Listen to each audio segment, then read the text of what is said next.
Hello and welcome back to the Railway, and another test of the new Mobius camera in a follow-up to yesterday's video. This time it's now set at 50 frames per second and using MP4 format, which is far more editable.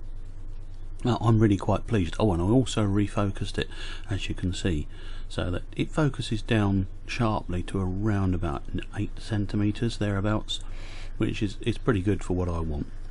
We also feature a ride on in this video, so have a look and let me know what you think, but I'm really quite pleased.